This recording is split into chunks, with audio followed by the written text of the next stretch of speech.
Hello people, I am Sky Demolisher and welcome back for another From the Collection Fridays, a series where I take things from my collection and show it to you, my viewers. And this week it is my Black Mamba Robot Force, or Black Mamba Dino Force, Snarl. Pretty sure it's Snarl.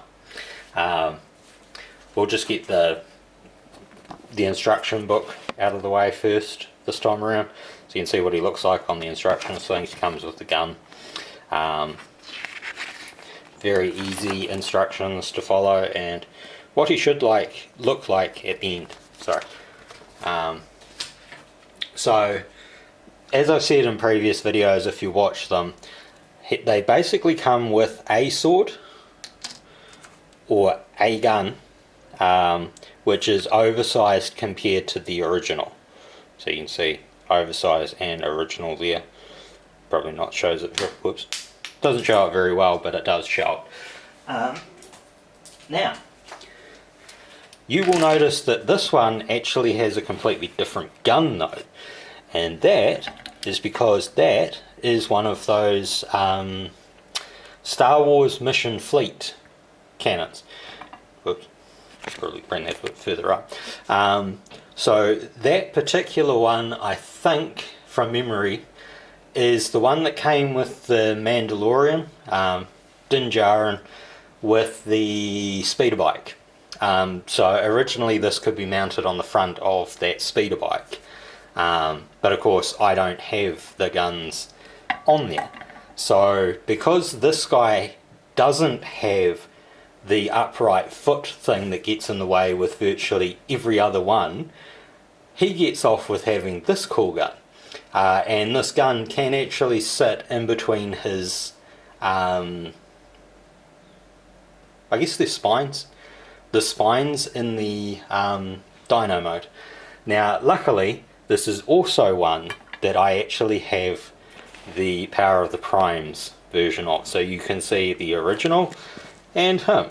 The Black Mamba one, which is Voyager class size. And I can put in the sludge there to give you an idea of what the dyno mode size is originally compared to what you actually get with these. Now none of these guys I've transformed into dyno mode, because basically their dyno modes look exactly the same as the Power of the Primes one. If you've seen the Power of the Primes one, you know what they look like, but you can see like differences. So this guy has grey metal, this guy has it's meant to be gold metal, but that's not really a gold colour, it's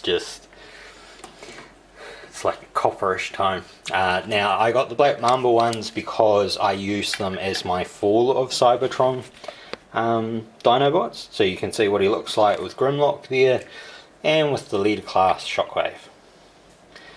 So scales fairly well.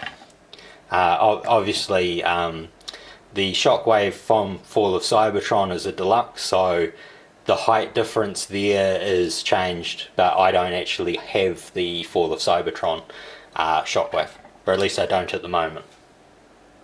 Plan to get it, but yeah, I don't have it at the moment.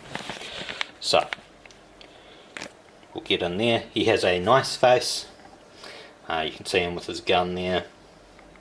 Fairly large torso. Now that was one of those things that sort of feels like it's off, but when you actually look at the original figure and the original character, he also has a very large chest area compared to his head, so it's not actually that off.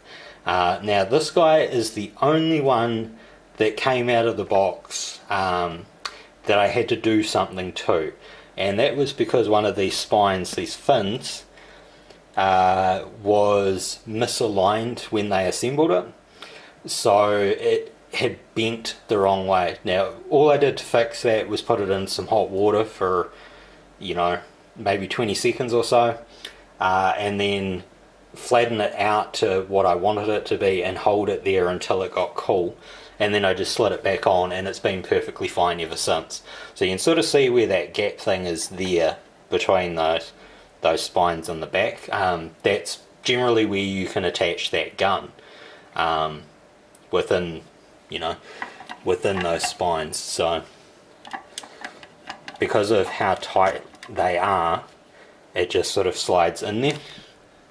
So you can have it actually on his back if you want, and although I won't put it in the dyno mode, you can see what it would look like sort of aimed up in the dyno mode should you choose to have it like that.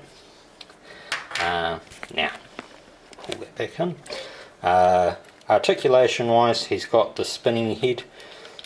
He does have a little bit of up and down, but it's just sort of up and down on the joint that it's already on. But you do have like the silver plate can lift up a bit, so you can give him a little bit more vertical should you want it. It's not actually made for that. Because of how the joint is up at the shoulder, you sort of got to be a bit more careful with it, because it has a tendency to want to slide back down, but you do get the full articulation there. Does have the same spinning part there. Now this stuff is very, very tight, so you know, like you don't have to worry about them sort of carrying something a bit more heavy. And then you can see the elbow articulation there. Legs go out like that.